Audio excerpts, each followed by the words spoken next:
linguistic objects, health machines.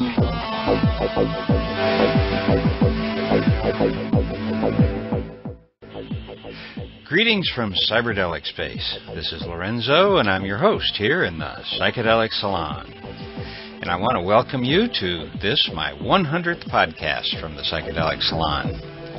A few weeks back, in response to an email inquiry from one of our fellow saloners, I said that I didn't have any plans to do anything special for my 100th program. And that was true. 3 weeks ago, I had no idea what I was going to do for a program today. But then the magic began, and synchronicities, you might call them, or maybe this is all just a big coincidence, but here's what happened. I received an email from a fellow saloner who told me about some cassette tapes he had from back in the 80s and 90s that were talks Terence McKenna and others had given. Did I want to check any of them out for possible podcasting, he asked. And I'll tell you more about our benefactor at the end of today's program. So I said, sure, send me a few of them and I'll see if they fit. Well, a week later, a box of 7 well-used cassette tapes arrived, and on the top of the pile was one that was a talk that Terence McKenna gave in 1983 at the Psychedelics and Spirituality Conference in Santa Barbara. And I'll have much more to say about that conference and the particular talk that Terence gave in just a little bit. But first, I want to play for you the talk that was on the other side of this tape. Now, I don't expect this to have the same effect on you as it did, and still does on me. In fact, it's really hard to tell this story because the synchronicity involved in this particular talk, just magically appearing just in time for my 100th podcast, has impacted me in ways that I still don't understand. I'll try to keep this story as brief as possible. Back in 1984, about 1 year after the talk you're about to hear was given, I had my very first experience with psychoactive substances. I was a true drug virgin, hadn't even tried marijuana at that point, and I was almost 42 years old. The substance I first tried was MDMA, and before I even came down from that first experience, I knew with absolute certainty that these magic medicines held the keys to our future as a species, if we are to have one, that is. And in short, my first encounter produced in me a sort of spiritual epiphany, not religious, but spiritual. And so I immediately began to search for anything I could find that supported my very naive view of psychedelic substances. And within days of that experience, what fell into my hands was a worn and tattered mimeograph copy of a talk given by someone called Sasha Shulgin. The title of the talk was Drugs of Perception, and the handwritten notation at the top of the first page simply read, Psychedelic Conference, Santa Barbara, California, 1983. You just really can't imagine my excitement back then to learn that there even had been a psychedelic conference. You know, I was sure it must have been held in some secret location with all kinds of security. Keep in mind that this was at the beginning of the Reagan years, and the drug war was just really getting up to speed. In Texas, where I was living at the time, people were getting 40-year sentences just for having a single joint in their possession.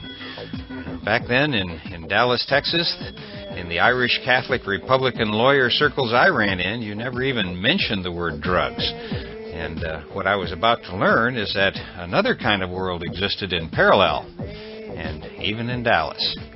And so to make a long story short, I became involved in helping to distribute MDMA to large numbers of people.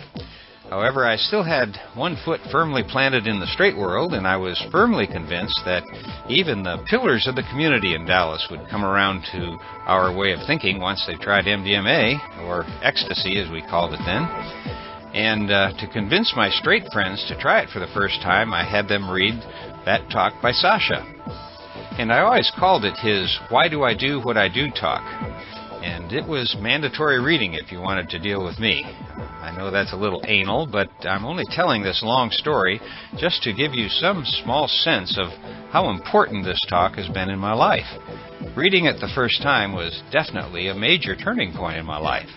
And so to have it show up on my doorstep just in time for my 100th podcast, and by the way, this is the first time I've actually heard this talk myself, so hopefully you can understand what it means to me to be able to play this talk for you right now. And here it is, way back in 1983 at the Psychedelics and Spirituality Conference in Santa Barbara, California. The one and only Sasha Shulgin. There was a meeting last year when Dr. Hoffman came, and his opening sentence was, "You expected the shaman, you're going to get a chemist." When I was first asked by Dr. Robert Gordon McCutcheon to come here tonight and talk about whatever I wanted to do, my first impression, as long as I allowed my first impression, was to decline. I had, after all, I am a student of chemistry and of pharmacology and not really a student of philosophy and religion. And I felt I had probably contributed as much as I could last year when I took chalk to blackboard and drew hexagons and tryptamine rings and gave my impression of what on a molecule caused it to do what. But my wife intervened. Why not tell them just why you do what you do? Well, it got me launched into an interesting question. I never had actually spoken to myself and said, why do you do what you do? The flippant answer is always at hand. Well, one does it because it's there to be done. The Mount Everest routine. I climb the mountain because it's there to be climbed. But that is, of course, not the reason I do the research I do. Whenever this question would come up in a seminar or during a panel discussion, I'd place special emphasis on the word psychotomimetic. The word has been used quite a bit today. A term that is usually used by the scientific community when they wish to speak about the psychedelic drugs. The term psychedelic does not find a good audience in the psychiatric or in the chemical or in the medical literature. It carries a meta-message of drug use, drug encouragement, drug proselytizing, and as a result, the word's not often encountered. In its origin, as was pointed out, it comes from psychoto, meaning in essence psychosis, and mimesis, meaning the imitation of. And this indeed is a term that very early in the work in this area that had been given these materials because they had been cast in the role of causing syndrome, causing symptoms that would reflect the character of mental illness. And it's felt by studying the effects of these materials in normal subjects, you might be able to glean some insight as to the mechanisms or at least the descriptions and definitions of this syndrome when seen in people who are spontaneously ill. This explanation, the search for new psychotomimetics, for materials that would be more exacting in definition of psychosis, is completely logical in that but most of the hallucinogenics, the psychedelics that are known, can be classified into materials that are indoles, and there are many in this area, the tryptamines, the more convoluted carbolines, LSD as an ergot-type indole, or it can be classified as phenethylamines. And there are perhaps some 3 or 4 score that are in this classification. The analogs of mescaline compound has been mentioned several times, or the substitution variants of mescaline, or the alpha-methyl compounds that have given rise to the materials that are lumped chemically together as the amphetamines. And there are 2 principal neurotransmitters in the brain. One is an indole, and this is serotonin. One is a phenethylamine, namely dopamine. And it's very desirable from the point of the neurochemist to find pigeonholes that can classify things. Here we have a group of psychedelics that are all indoles, and we have a neurotransmitter that's indolic, serotonin. Here's a group that are all phenethylamines, and we have a neurotransmitter that's a phenethylamine. All we have to do is understand why all of these work here and all of those work there, and we shall now know how the neurotransmitters work in the brain. And once we know that, we'll be able to cure mental illness. Well, it's an appealing, and it has not been a particularly rewarding classification. And the explanation, beside being logical, is quite safe, because it's an unthreatening explanation. It's easily accepted by the academic and the administrative community. But the explanation is still not the explanation of why I do what I do. My work is indeed dedicated to the development of tools, but tools for quite a different purpose. And here's where I want to get quite away from chemistry and into some of my own personal thoughts. I'd like to lay a little background to establish a framework for these tools, and in part to define them, and in part to give emphasis to an urgency that I really feel associated with them. First, I am a very firm believer in the reality of a balance in all aspects of the human theater. When there seems to be a development, a move that away, somehow, very shortly, or almost in concert, there is a move this away that keeps things in some delicate balance. If there must be a dichotomization of concepts into good and evil, then all good seems to contain its unexpressed evil, and all evil is unexpressed good. Within the human mind, there coexists the eros, the life-loving, the self-perpetrating force, with the thanatos, the self-destructive death wish. Both are present in each of us, but are usually separated by a very difficult wall, a very difficult to penetrate wall, the unconscious. One definition of the tools I seek is that they may allow words of a vocabulary which might allow each human being to more consciously and more clearly communicate with the interior of his own mind and psyche. This may be called a vocabulary of awareness.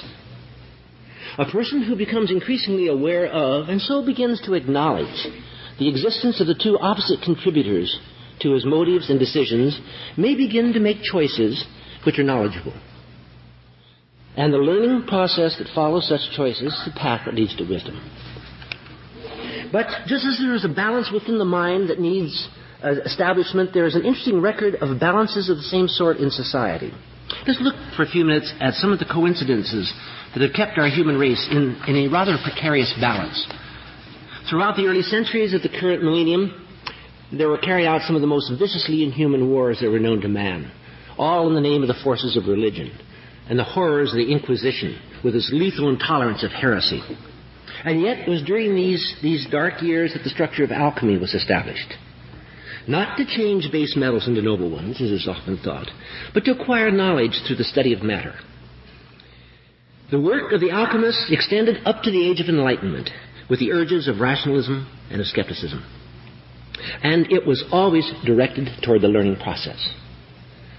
The reward of alchemistic effort has been simply stated as the effort to achieve the transmutation of base metals into gold. But as Ralph pointed out just a bit ago, this is not the actual reward. The value was the doing and the redoing of the process of distillation, of sublimation, of condensation, of precipitation. It was a continual, ever more exact effort to understand these processes, that from the learning of the process, one would be able to find a unity between the physical and the spiritual world. It was the doing and the redoing itself that was the reward. In the last 100 years or so, this learning process has evolved into what we call science. However, there has been a subtle shift in the goal, from the process itself to the results of the process. In this age of science, it is only the end result, the gold, that really matters. It is not the act of achieving, but the achievement itself that brings one the acknowledgement of his peers, that brings recognition from the outside world, that results in wealth and in influence and in power. And these end achievements, these results, show the same dichotomy of directions which was so evident from the previous centuries. For years, there had been no separation of values. Neither direction had taken the colors of good or for evil. Still, there were incredible coincidences of timing. For example, in 1895, Wilhelm Conrad von Lenken observed that when electricity was applied to an evacuated tube containing certain gases, a nearby plate covered with barium platinocyanide emitted a visible glow.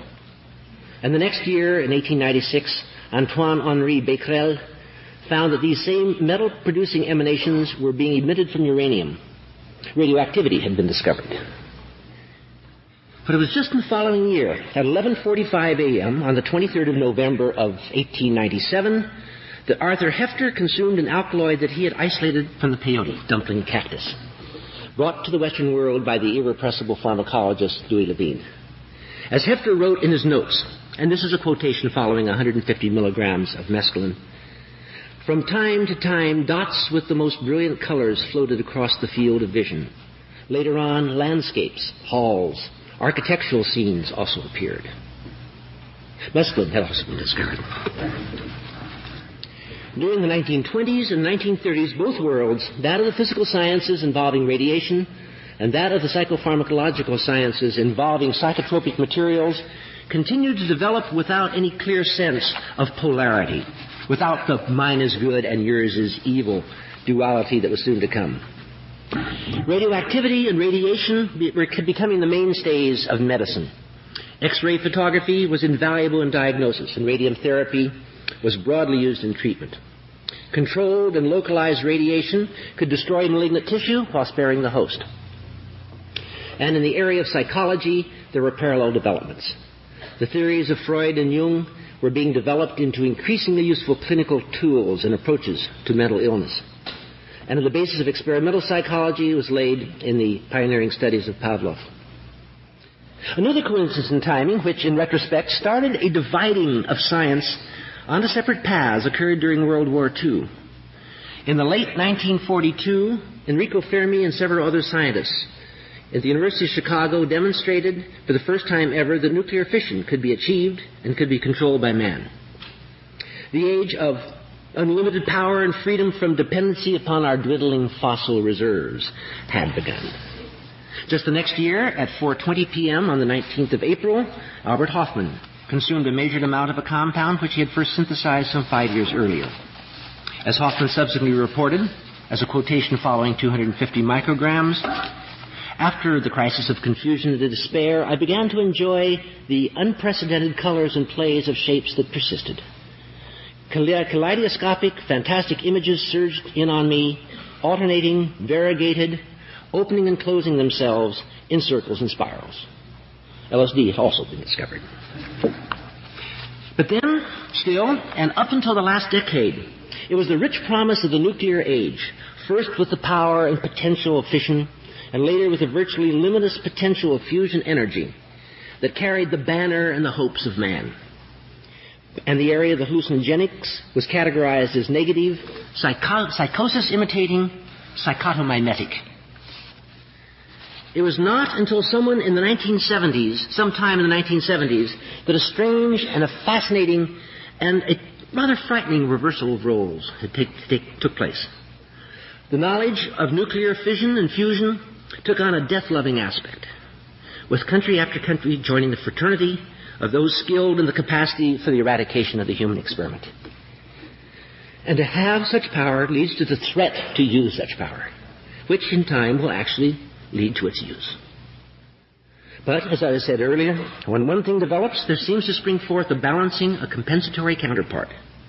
This balance can be realized with the psychedelic drugs. What had been simply tools for the study of psychosis at best, or for escapist self-gratification at worst, suddenly assume the character of tools of enlightenment and of some form of transcendental communication. If man's alter ego, his thanatos, had been entrusted with the imperpetual knowledge of how he can completely destroy himself and this extraordinary experiment, then some development must occur at the eros side of his psyche that will and must afford the learning of how to live with this perpetual knowledge. It is a communication between these two sides of the mind that requires an extraordinary vocabulary. Where do these words come from, the words of this vocabulary? All depend upon an intimate insight into the working of the human mind, but this can be approached in many ways. The study of religion, of meditation, of self-yielding, provides a peace, but in my mind also tends toward a retreat and hence a capitulation.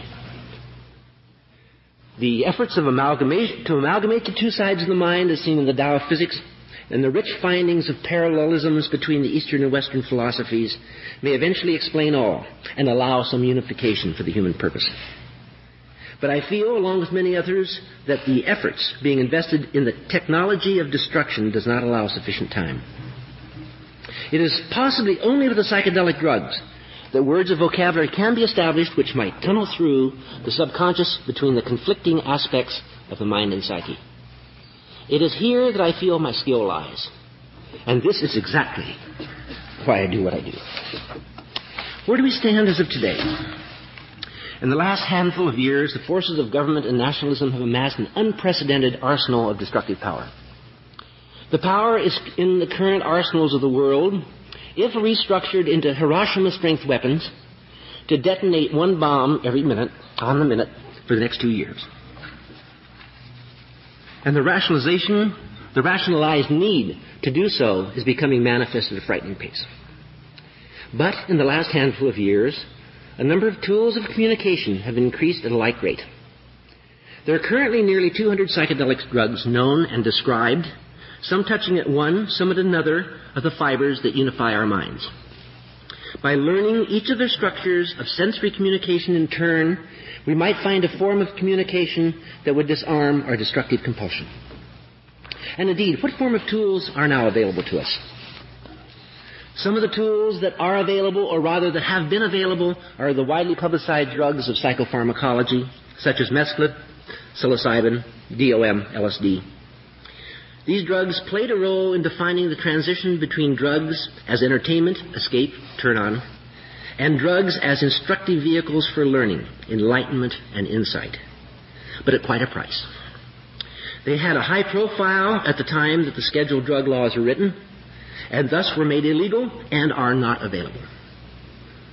However, in their place there are now many, many other materials, some more limited in their instructive capacity, and some perhaps even richer. And for every one today, there will be 10 tomorrow. Let me describe a small sampling of the recently born materials a bit more in detail. These are examples with some quotations in some instances of experiments in which there have been actually definitions of some aspect of sensory teasing apart of the complex sensorium attack and effects that these materials can have. DIPT is an abbreviation of N,N-diisopropyltryptamine, a drug unique among the psychedelics in that it expresses a distortion in, or to an extent, a synthesis with the process of auditory integrity. It is perhaps one of the less available senses to be teased apart for special study.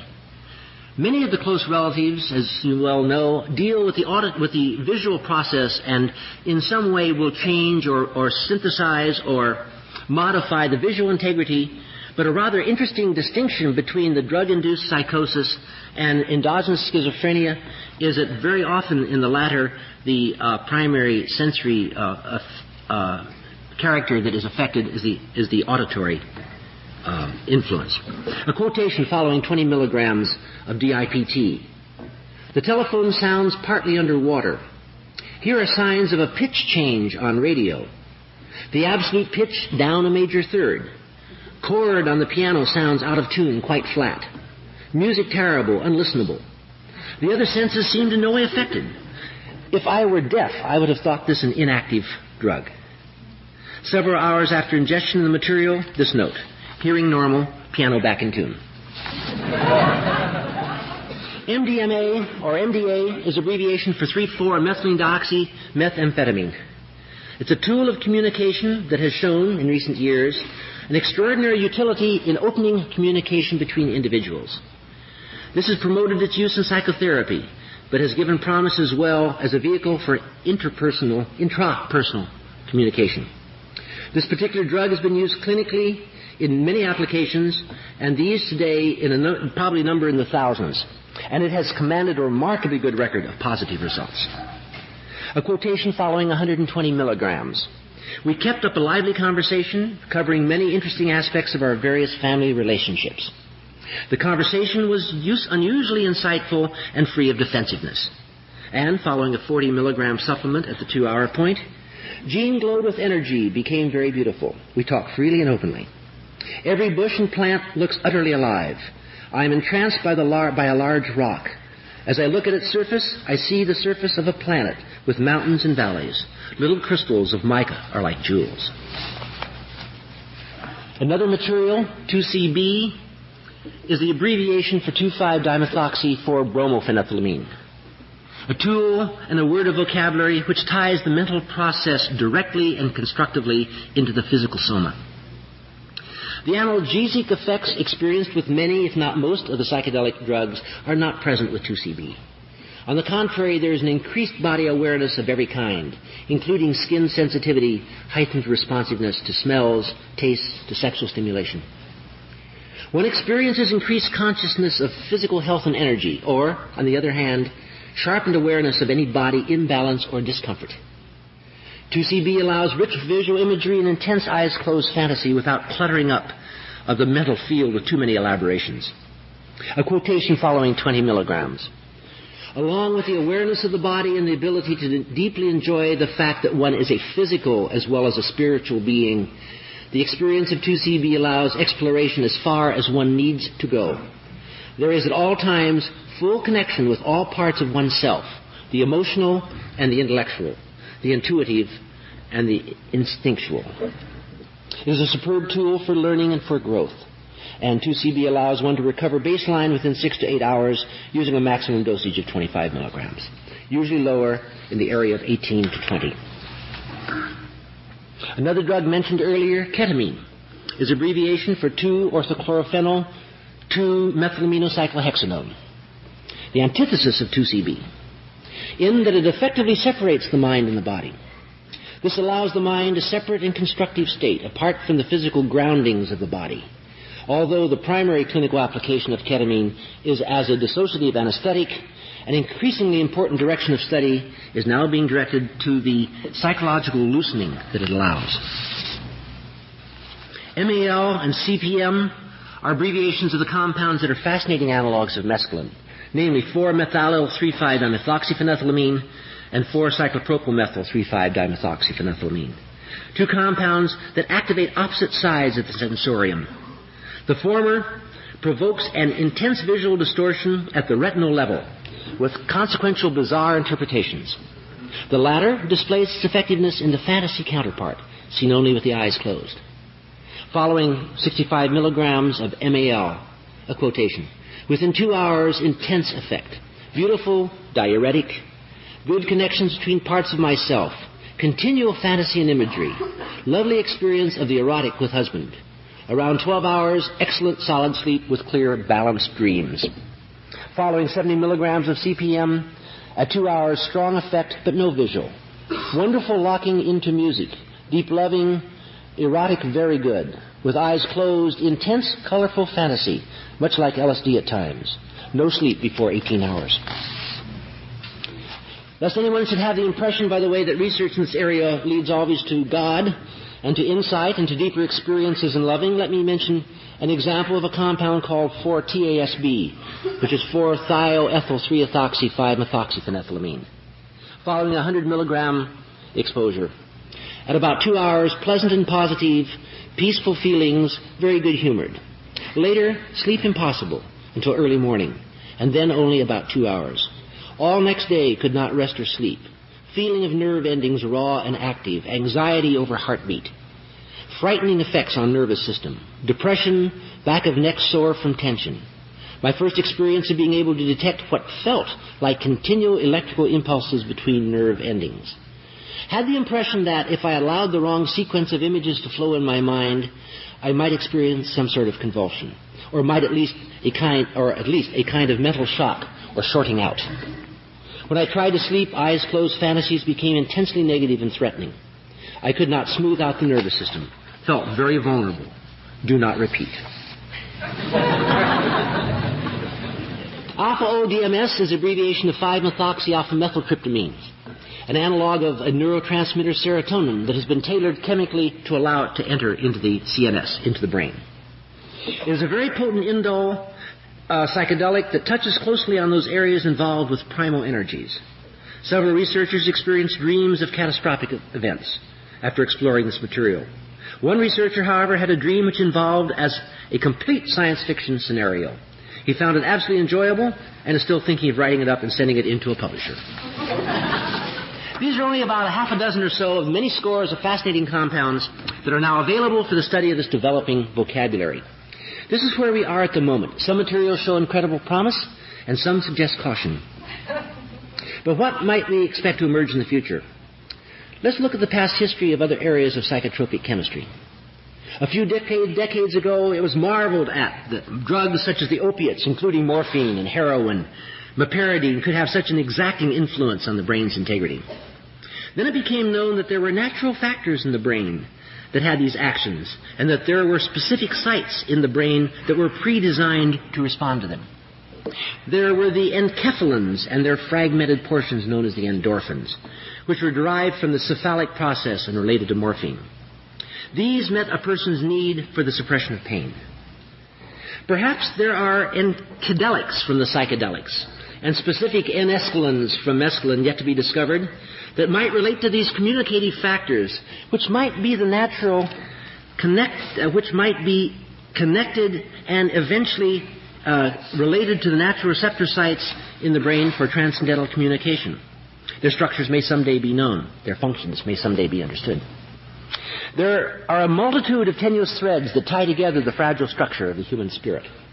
The life-giving with the death-demanding side. The exalted voice with the mundane. The strongly centered self with the drive toward dispersion and loss of center. These all coexist in all of us, but there is an essential blockade between these inner worlds which I truly feel can be penetrated only with the words and the tools and the understanding that may be most easily obtained through the area of psychedelic experiences. William Blake said in The Marriage of Heaven and Hell, "Man has no body distinct from his soul, for that called body is a portion of soul, discerned by the five senses.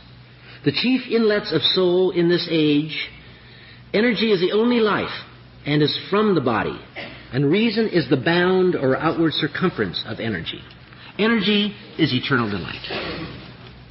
These are responses to a heartfelt need for some vocabulary, to allow the establishment of a dialogue that might diffuse the accelerating mad moves toward extinction. My personal philosophy might well be lifted directly from Blake. I must create a system or be slaved by another man's. I may be wrong, but I must do what I'm doing. And I will do what I can as fast as I can.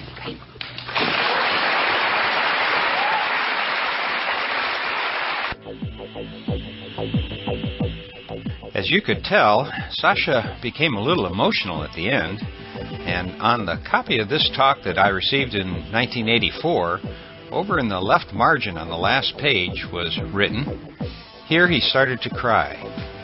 Well, back then, in Dallas, the legend was that the copy of the talk that we had was actually Ann Shulgin's copy, and that she had written those words in the margin. But a few years ago, I showed my copy to Ann, and she said that it wasn't her handwriting. But anyway, it really was a thrill for me to hear the end of that talk right now, just particularly because he ad-libbed a bit at the end that didn't follow his written text. And as I was listening to Sasha just now, I was obviously following along in my old copy of his talk, one that was first given to me in 1984. And it was interesting to see that Sasha actually delivered this talk in a more extemporaneous manner than I'd expected. It looks to me like he must have first written the essay and then used his outline of it to deliver the talk.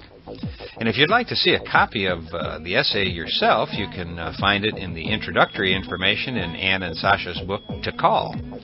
And by the way, be sure to keep in mind that the talk you just heard was given in 1983. At the time, there was no arrowwood.org to go to. In fact, there wasn't even a World Wide Web back then.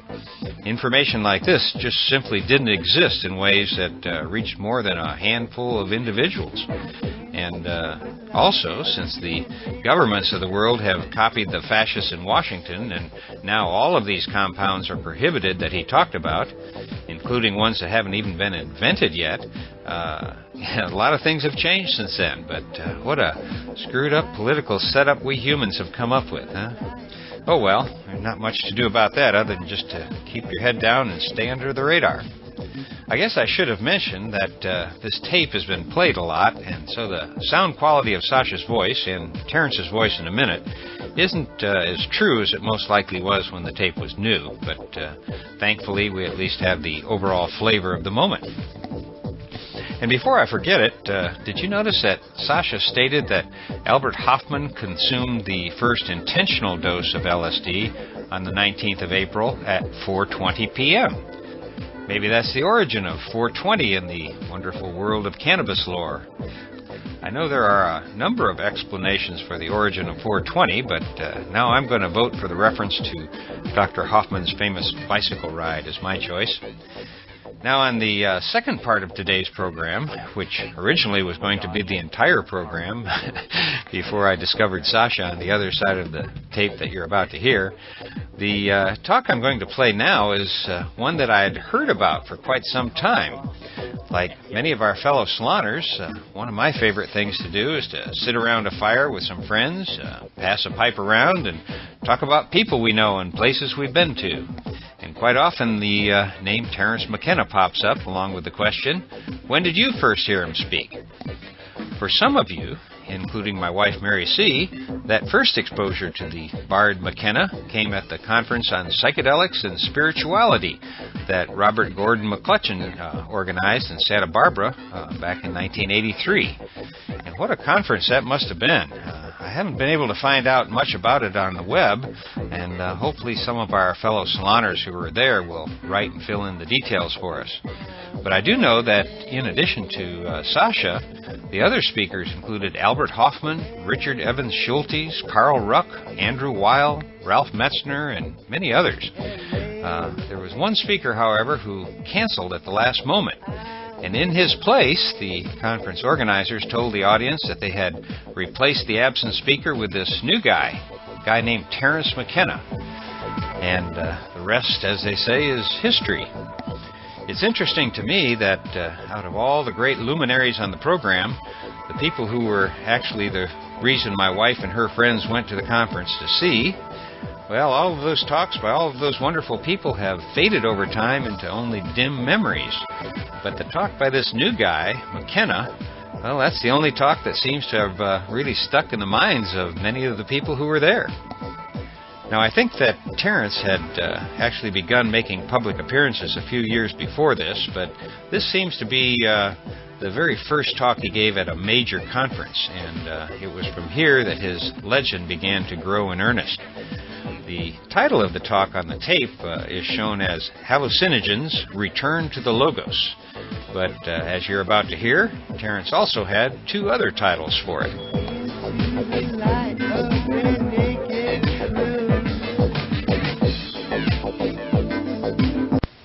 I was originally going to call this talk Monkeys Discover Hyperspace, but I decided that was a little outrageous, and I settled on hallucinogens before and after psychology. So before I dig into that subject, I'll say a bit about how I come to have an interest in these substances and their very peculiar effects. Years and years ago, after an LSD trip, I imagined that I perceived a relationship between the LSD experience and the motifs of Tibetan religious art. And accordingly, I went to Nepal and took up residence in a village of Tibetan refugees.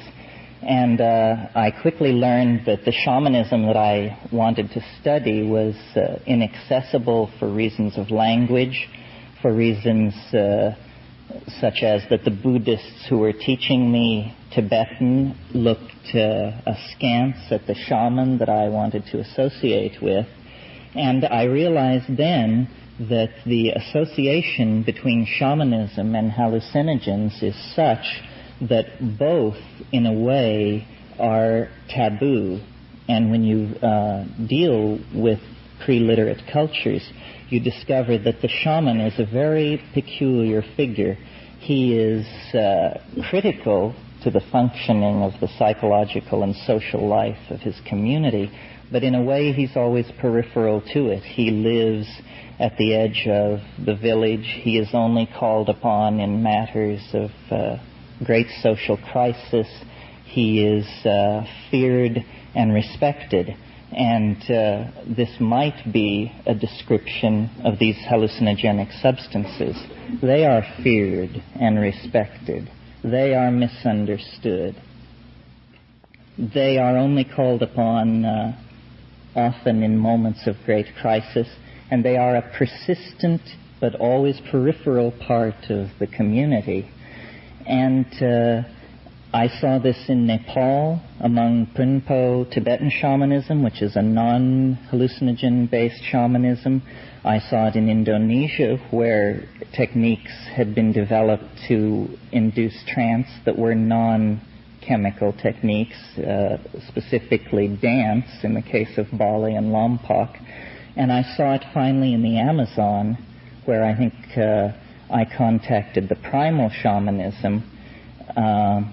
As you know, there's a division of opinion on the matter of whether narcotic, or as I call it, hallucinogenic shamanism is decadent or in fact primary. And Merciliade took the position that hallucinogenic shamanism was decadent, and Gordon Wasson, very rightly, I believe, contravened this view and held that actually it was very probably the presence of the hallucinogenic drug experience in the life of early man that lay the very basis for the idea of the spirit.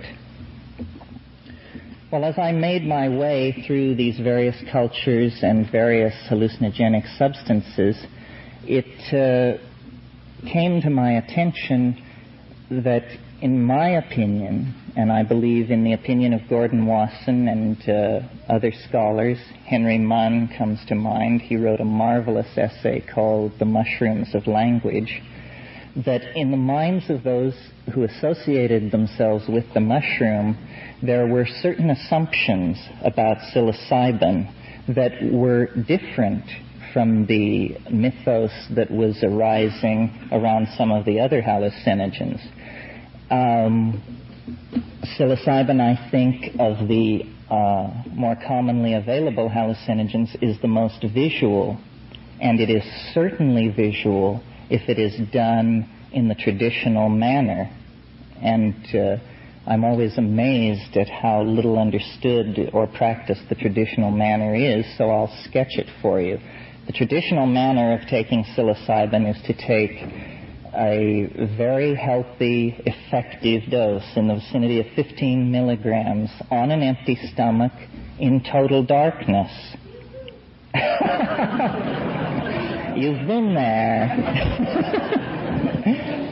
And in that situation, which is in a sense a situation of sensory deprivation, the psilocybin is able to exfoliate itself to the fullest degree and to show you what it is, not against a background of the reality that ordinarily surrounds us, but against a background of darkness, so that the pure essence of the thing can be shown. And it is extraordinarily bizarre, extraordinarily difficult, I believe, to assimilate into your worldview. And this is whether you're a Bora youth undergoing initiation, or whether you're a college student or a research chemist. These things do not lend themselves well to integration into language. If they did, they wouldn't occupy this peripheral position after 10,000 years of human culture. But above and beyond the visual intensity of psilocybin, the thing that sets it apart, I believe, is a phenomenon that might be described as an induction of audial hallucination. But in fact, to describe it that way is to fall back on a kind of medical jargon reductionism, because what it really is a voice in the head that is separate from the perceived ego function. In other words, a voice speaks. You hear it, and it seems to be operating independent of the ego. It operates in a psychopompic role, as a teacher, as the narrator of the vision which is revealed, much in the same way that Virgil led Dante through the circles of hell. And the modern intellectual equipage is not capable of assimilating this. This is the sort of thing that we associate with psychopathology. We can hardly imagine anything more alien to modern consciousness than a disembodied voice in the head. However, if you familiarize yourself with Western thought on a scale of millennia, you discover that not only is this not an alien phenomena, But for much of human history, it has been inimical to the human experience. And it is called, relying on the Greeks, the logos. The logos is a voice heard in the head, and the logos was the hand on the rudder of human civilization for centuries, up until, in fact, the collapse of the ancient mystery religions and the ascendancy of Christianity to the status of a world religion. I'm sure many of you are familiar with the story in Plutarch of the fisherman who heard a great noise and saw something fall into the sea and heard a voice from the sky saying that great Pan was dead. That, in other words, the ancient gods had been eclipsed. And, in fact, in Jungian terms, the ancient god, by falling into the sea, had been submerged in the chthonic unconscious and disappeared from the experience of ordinary people. From that period on, it was 15 to 17 centuries while Christianity worked out the implications of its message, while science spun away from Christianity and created its own set of modes. The New World was discovered, reason was enthroned, scientific method was enthroned, and the civilization that we know arose around us. But then, in 1953, Valentina and Gordon Wasson went to Huautla de Jimenez in the Sierra Mazatec of Oaxaca, and they discovered this mushroom cult. And it's my belief that to this day we do not know what exactly it was that they stumbled upon. Mushroom, drug, cult, all of these ideas about what it was rests on the assumption that we know what we're talking about when we talk about mind.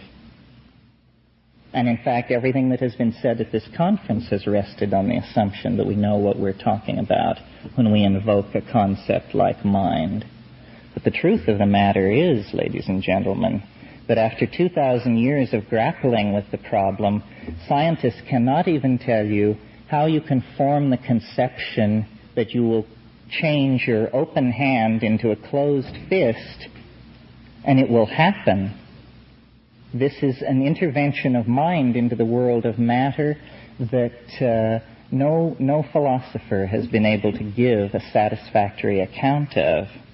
Now, with the hallucinogens, this intervention of one realm into another, of mind into matter or matter into mind, is raised to a pitch of excruciating intensity.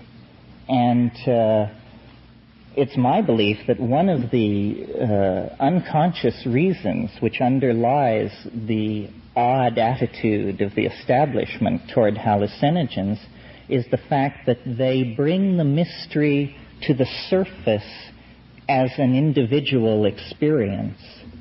In other words, you do not understand the psychedelic experience by getting a report from Time magazine or even The Economist.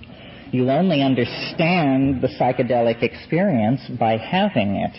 And therefore, to understand it is to embark on a course of action of self-education outside the context of your culture, because your culture has no answers about what this thing might be. Okay, so much for that. But psilocybin and DMT to a lesser extent, although it is so brief and so intense that it's sometimes hard to sort these things out, invokes a logos or reintroduces the phenomenon of the logos into the experience of modern people. So what can we make of this? I think we have to take it very seriously. I think that the culture crisis that we are involved in has to do, and by that I mean the entire global cultural crisis leading possibly to the extinction of the species, has to do with the fact that our models developed over the last 500 to 1,000 years have played us false. They aren't working.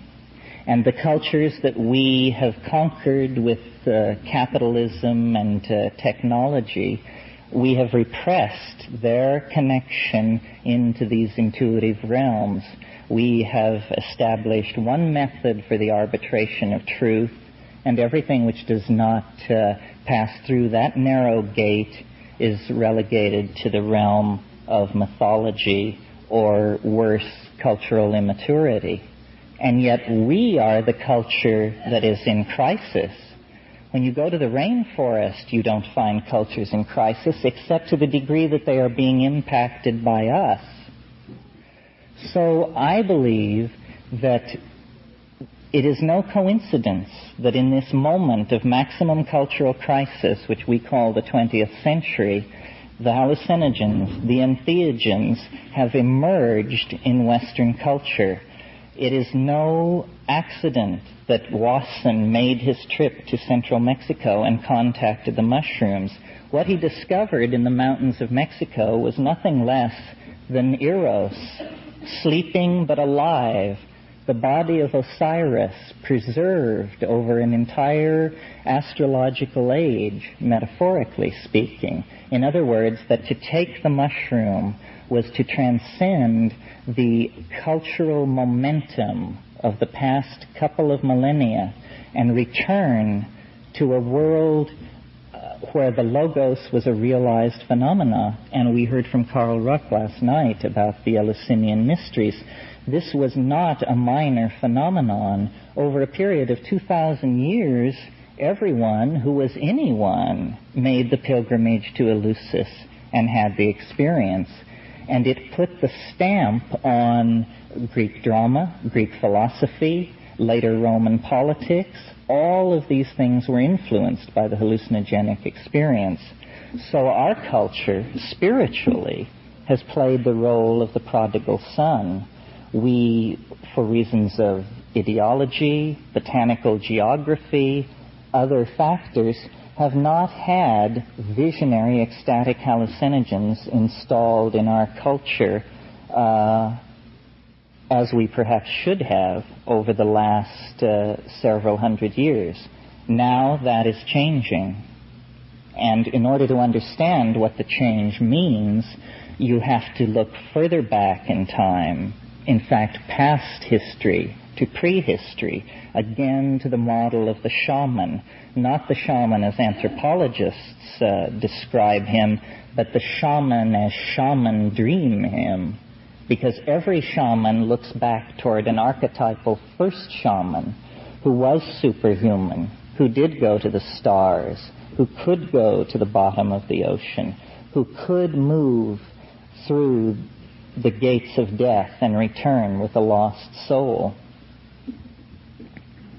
Now, it seems to me, when you pull back to the perspective of several thousand years, all of history can be seen as an adumbration on this wish, expectation, hope for a superhuman condition, for a transcending of the laws of gravity, of the laws of life and death, into a superhuman condition that was salutary for mankind as a whole. In other words, the shaman as the archetypal perfected man.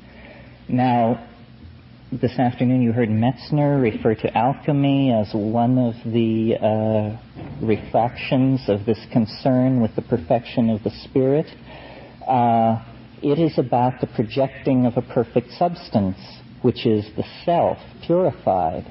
But it also led to the rise of modern science, basically through a misunderstanding. Now, it seems to me what's happening now is that what Merceliade called the human desire for self-transcendence expressed through the motif of magical flight has been taken up by the technological society as the idea of space flight.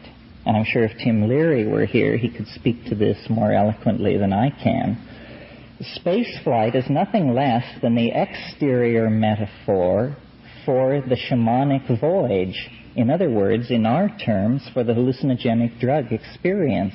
This is the way that engineers get high. They go to the moon.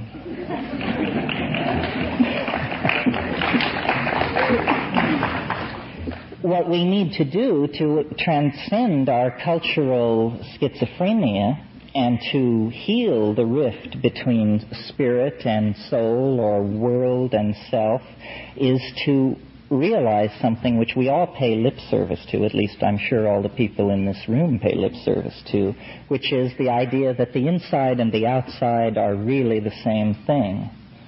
But I don't think the cultural implications of that have been clearly drawn.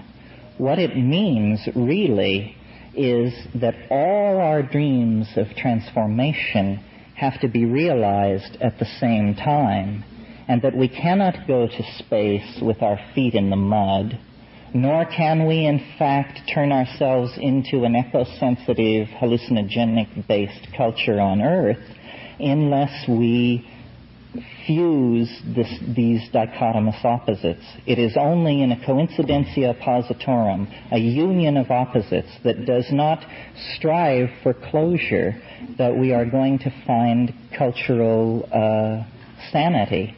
And this is the thing that the entheogens, the hallucinogens, deliver with such clarity and regularity. They raise paradox to a level of intensity that no one can evade. And in doing that, they set the stage for turning yourself into the kind of person who does not insist on having it either or, black or white. And a culture composed of those kinds of people will be a culture more civilized than any that we have seen so far. If I can paraphrase Teilhard de Chardin for a moment, he said, or I will paraphrase him this way, when the human race understands the potential of the hallucinogenic drug experience, it will have discovered fire for the second time. And this is what we are waiting for. We are waiting for the discovery of fire so that we can transcend the monkey business and get on with the great business of inhabiting our own imaginations. And it's impossible to take that position without someone saying, Manichaean, dualist, enemy of the body, perhaps. But since the very beginning of culture, what we seem to be are animals which take in raw material and excrete it imprinted with ideas. And we do this on a larger and larger scale, looking toward the day when all physical constraints can be lifted off of us, as they are in our imaginations, and we can erect the kind of civilization that we want to erect. And this vision was anticipated by no less a seer than James Joyce, who said, if you want to be phoenixed, come and be parked. Upneyent prospector, here in Moycane, we flop on the seamy side. Moycane is the red light district of Dublin. But Upneyent prospector, you sprout all your worth and woof your wings. This was part of his program. He hoped that man would become dirigible, as he put it. And he didn't live to see the revolution of the hallucinogens, but I think had he would have felt that man was well on his way to becoming dirigible. And it seems to me that we stand at an enormous threshold. The future of the human mind must loom large in the future of the human species.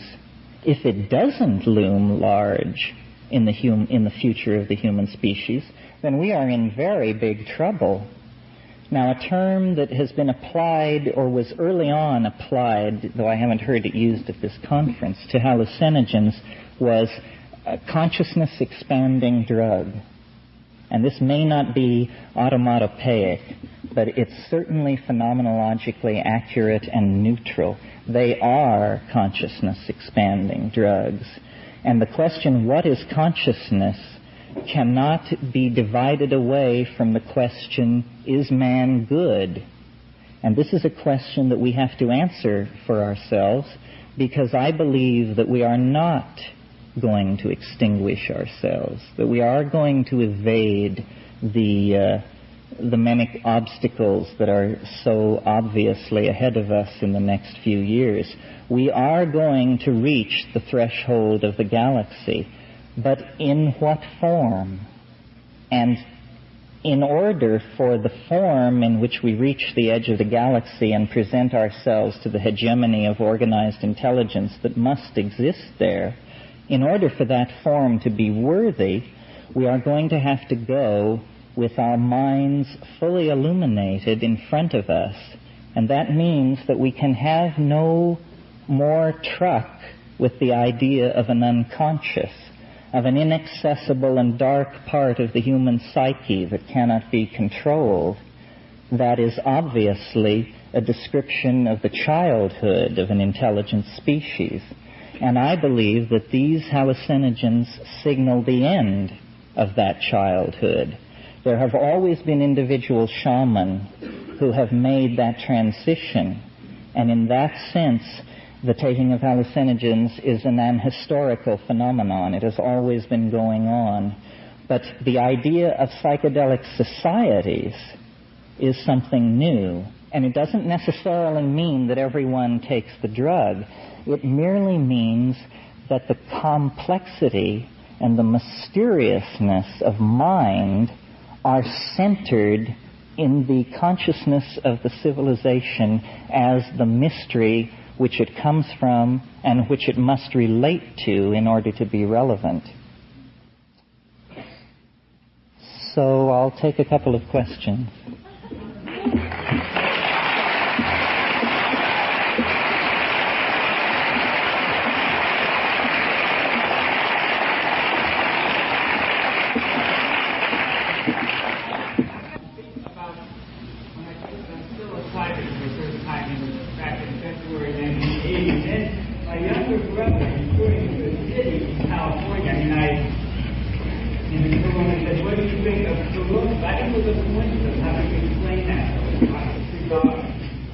A coincidence is what you have left over when you apply a bad theory.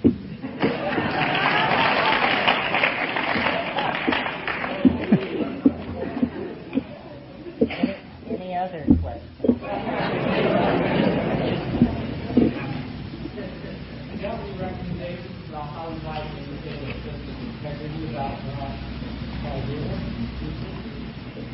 About this idea that the mind is the central.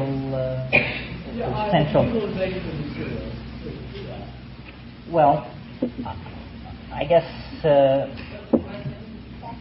question is there any advice vis-a-vis utilization of materials that would allow you to hang on to whatever perceptions I may have triggered in you?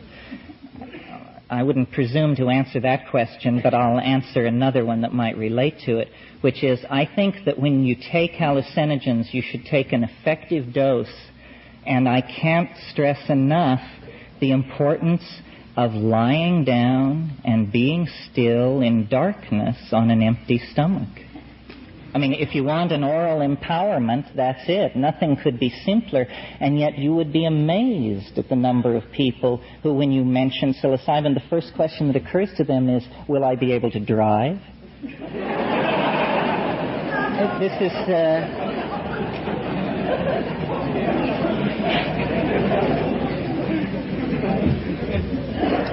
Yeah. One more. Yeah. Which way would you categorize NDA? With regard to what?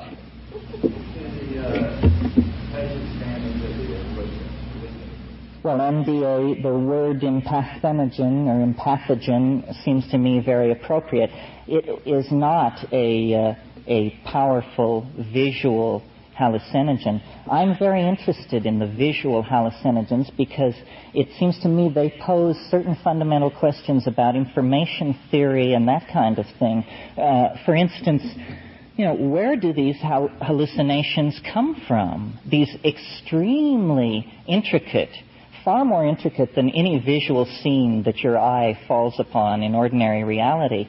These intricate, ever-shifting information patterns, I don't believe that they can be reduced to spirals, lines, and dots. What I see isn't like that. It's more as though you had a holographic hyperspatial radio and you just tune down the dial, and here's a desert world in a triple star system, and here is a city somewhere inhabited by insectile creatures with a machine symbiosis. Here is something else, and it's just flipping by. I would prefer to believe that the human imagination is the holographic organ of the human body, and that we don't imagine anything. We simply see things so far away that there is no possibility of validating or invalidating their existence.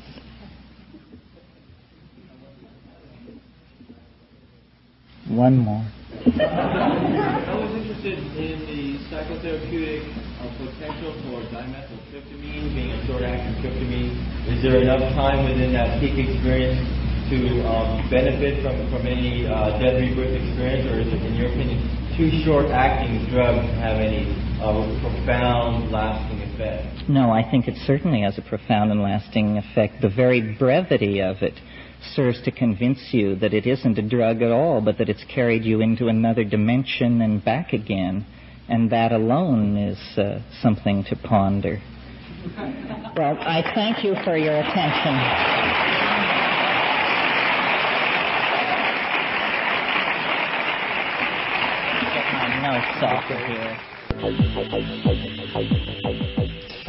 Wow, what an experience that was for me just now. I think that what struck me most was hearing how very self-assured and self-confident Terence was at what was one of his first major appearances. And think of the company that he found himself in that day. You know, Albert Hoffman, Sasha Shulgin, Richard Evans Schultes, and an audience that, for the most part, had no idea of who Terence was. But as we now know, he soon became quite well known. So well known, in fact, that at the end of the last century, the Utne Reader selected Terence as one of the 100 most influential people of the 20th century. And obviously, he continues to have an impact on the 21st century as well. And when you go back and listen to this talk again, which I'm pretty sure you'll do at some point, try and put yourself in the position Terence was in at the time he gave this talk. You know, he was only in his mid-30s, and I don't know about you, but there's no way I could have sounded that confident at that age and in front of so many psychedelic luminaries. What a heady experience that must have been for him. And what a thrill it has been for me to finally get to hear this talk.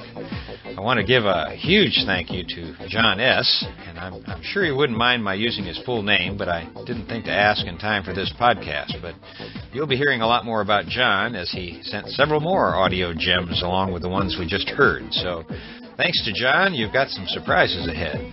And John, I can't thank you enough for bringing such a wonderful synchronicity into my life at this particular moment. Listening to these two talks just now has confirmed to me that I'm on the right path. And so, like you, I intend to press on. Well, I've got several emails I'd like to comment on right now, but they'll have to wait until next week, as this podcast has already gone on a bit too long. But I do want to take just one more minute of your time and thank John H., Jill B., and William R., all of whom made very generous donations to help offset some of the expenses of producing these podcasts. I know I've said it before, but without the encouragement and support I received from so many of you, and in particular the kind people who have sent money, equipment, advice, and time, including the time you're taking right now to listen to these programs. You know, it's taken me a long time to do what Joseph Campbell recommended, and that is to follow your bliss. Well, that's just what I'm doing with these podcasts, following my bliss, by sharing some interesting lectures and ideas with my friends. And one more thing, I know that in the past you've had to listen to me complain about how much time it takes to produce one of these podcasts, and I guess I must have even given the impression that I'm about to quit doing them. Well, thanks to all of the great comments I've received from so many people who have had such diverse backgrounds, I'm going to commit to doing at least 100 more programs in this series. So I hope that ends the speculation, at least until we get up to podcast 180 or so. And what's more, sometime after I get back and recover from Burning Man, I'm going to start an additional podcast channel for monthly programs of some of the audio material that I have that doesn't quite fit into the topics we normally cover here. But it's interesting stuff, and I don't want to let it just disappear in one of my storage boxes. Anyway, I'm not planning on fading out on you anytime in the foreseeable future. So we still have many hours together that we can look forward to, you and me, here in the Psychedelic Salon. Before I go, I want to mention that this and all of the podcasts from the Psychedelic Salon are protected under the Creative Commons Attribution Non-Commercial Share-alike 2.5 license. And if you have any questions about that, just click on the Creative Commons link at the bottom of the Psychedelic Salon webpage, which you can find at www.psychedelicsalon.org. If you have any questions, comments, complaints, or suggestions, just send them to lorenzo@matrixmasters.com. And to our guest speakers, well, Terrence, thanks for waking us up. And Sasha, it just isn't possible for me to put into words how much we all appreciate all the work, risk, and sacrifice that you and Ann have gone through in our behalf. And we all deeply appreciate everything that you've done. And we love you both very dearly. And Jacques Cordell Wells, better known as Chateau Hayuk, who have been with us for all 100 programs here. We thank you for your music, for your wonderful energy, guys. Thank you very much. And for now, this is Lorenzo, signing off from Cyberdelic Space. Be well, my friends.